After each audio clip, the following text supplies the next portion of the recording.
Bom dia a todos. Obrigado, doutor Carival, pelo convite carinhoso.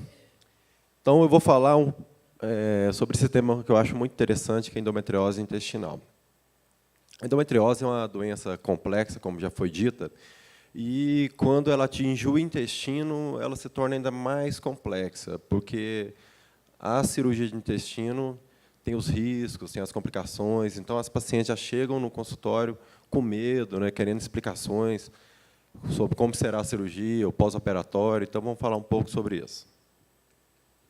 Então, repetindo um pouco, a endometriose nada mais é do que a presença do tecido endometrial fora da cavidade uterina. E quando esse tecido infiltra o intestino, nós vamos ter, então, a endometriose intestinal. Então, a endometriose pode atingir até 10% das mulheres, em torno dos 40 anos de idade, então é uma população muito grande. Desses 10%, até 15% desses casos de endometriose pode acometer o intestino. E quando ela atinge o intestino, em 75% dos casos, ela vai atingir o sigmoide ou o reto, que são nomes que a gente dá para as porções do intestino. Então, o reto é a porção final do intestino, que está logo acima do ânus. A próxima porção seria o sigmoide. Para vocês entenderem melhor, uma imagem que mostra uma mulher de lado, Então, aqui seria a frente, está o púbis da mulher, aqui atrás está o sacro. Então, a gente tem os órgãos. Primeiro vem a bexiga, depois nós temos aqui a vagina e o útero, aqui nós temos o ânus, o reto, e essa parte que o intestino continua aqui já é o sigmoide. E aqui nós temos aquele espaço entre o reto e o sigmoide, espaço de Douglas, que o Dr. Corival comentou antes. Essas imagens em preto seriam desenhos esquemáticos da endometriose atingindo, então, o reto mais um pouco acima, o sigmoide e outros órgãos pélvicos, bexiga, justamente pela proximidade que esses órgãos têm das trompas, seguindo aquela teoria que o Dr. Corival explicou da menstruação retrógrada. Aqui são imagens da colonoscopia, que é um exame que eu faço na minha especialidade, que é uma endoscopia do intestino grosso. O intestino normal, ele é um tubo, que tem algumas saliências, mas ele é um tubo reto, entre aspas. Quando a gente tem a endometriose atingindo mais profundamente o intestino, você tem essas deformidades na luz do intestino, esses abaulamentos. Em alguns casos mais extremos, a paciente tem até tecido endometrial atingindo a parte interna do intestino, atingindo a mucosa. Você vê essa parte mais rosada aqui, que é a cor da endometriose, que a gente enxerga no intestino. Então, quais seriam os sintomas que a paciente com endometriose intestinal apresenta? Então, ela pode ter uma sensação de evacuação incompleta, ela tem que ir para o banheiro diversas vezes ao dia, ela consegue evacuar só de pouquinho em pouquinho. Ela pode ter uma dor pélvica que é aliviada após a evacuação ou após eliminar algum flato, um pum. Pode ter o sangramento retal, principalmente naquele exemplo que eu dei, que a endometriose atinge a parte interna do intestino. Então, durante o ciclo menstrual, a paciente pode eliminar também sangue junto com as fezes, quando ela vai evacuar. Pode ter a dispareunia, que é a dor durante o ato sexual. Pode ter uma dor incórica no abdômen inferior, principalmente do lado esquerdo, naqueles casos que o intestino já está sendo deformado, está tendo um estreitamento ocasionado pela endometriose. A paciente fica com cólica, o intestino tentando vencer aquela parte que está obstruída para o bolo fecal passar. Desculpa. Pode ter sintomas de oclusão parcial do intestino, nesses casos mais avançados, que o intestino está sendo estreitado. Então, chega em situações extremas que, como o Dr. Corival comentou antes, que a paciente, às vezes, a gente tem que parar o tratamento dela para engravidar e tudo, que ela tem que ser submetida a uma cirurgia mais rápida, porque senão ela vai entrar no caso de obstrução intestinal. Mas são casos raros, graças a Deus. Tem os sintomas extraintestinais, que seriam, por exemplo, a infertilidade. Então, é muito comum o paciente com endometriose intestinal ter problema de infertilidade associado. E temos os pacientes assintomáticos. o paciente faz o exame, constata que tem endometriose no intestino, o paciente procura a gente para ver o tratamento, e aí, como ela é assintomática e a gente avalia outras coisas, a gente orienta o tratamento, mas o paciente não tem nenhum sintoma, nem mesmo infertilidade, é apenas um achado. Então, como que seria o diagnóstico? Então, a história clínica clássica do paciente com endometriose intestinal, então é o paciente que tem dor pélvica, tem esses problemas de evacuação, tem às vezes a história do sangramento e muitas vezes a história da infertilidade associada.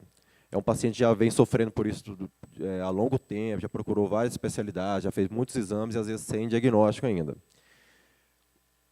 Os exames de imagem, eu vou falar rapidamente que a Maria Raquel vai ter uma palestra falando sobre isso, a nossa radiologista. Hoje eles evoluíram muito e ajudam muita gente no diagnóstico, principalmente quando é feito por um radiologista que tem experiência na endometriose. É muito comum a gente pegar pacientes que já fez vários exames que vem laudo de exame normal. Então, tem que ser feito realmente por um profissional capacitado. E hoje em dia a gente usa muito a ultrassonografia com preparo intestinal associada à ressonância nuclear magnética. Os dois exames juntos conseguem dar dados muito importantes no diagnóstico da endometriose. A colonoscopia, ela ajuda muito naqueles casos dos pacientes que têm endometriose mais avançada, que aquelas fotos que eu mostrei no começo, que mostra aquelas alterações na luz do intestino, mas muitas vezes a gente faz o exame de colonoscopia para descartar outras doenças, que a gente está trabalhando com pacientes 30, 40, 50 anos de idade.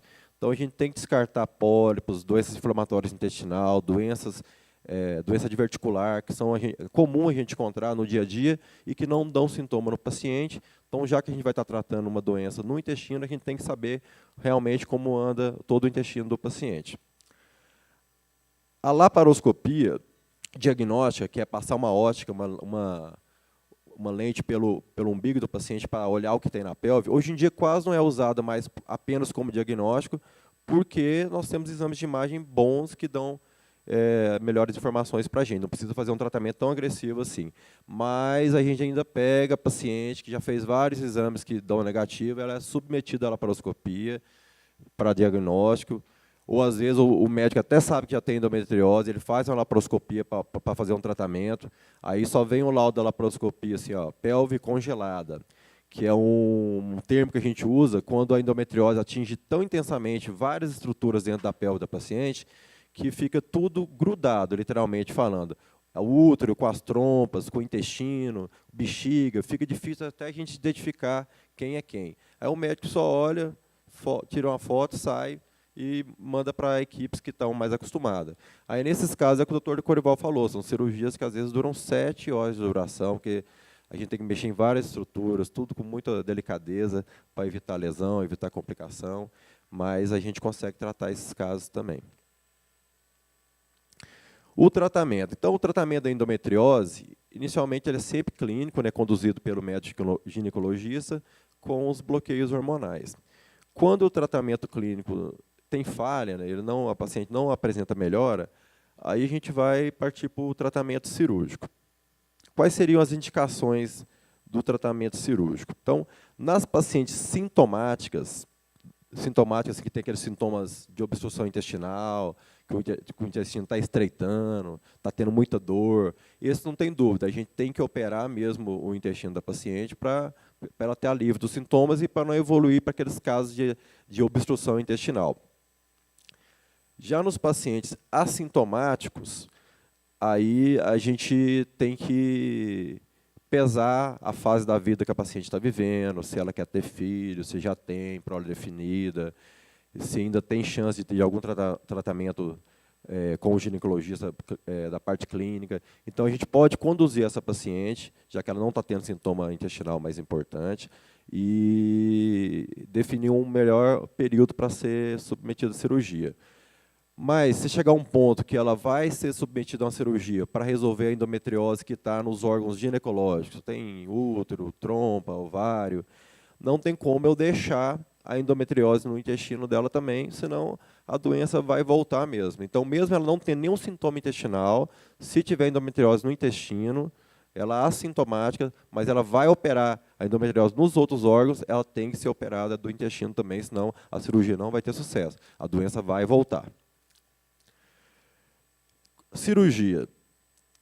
Hoje em dia não existe essa discussão mais entre cirurgia laparoscópica e convencional. A cirurgia laparoscópica ela é mais segura, ela é mais eficaz.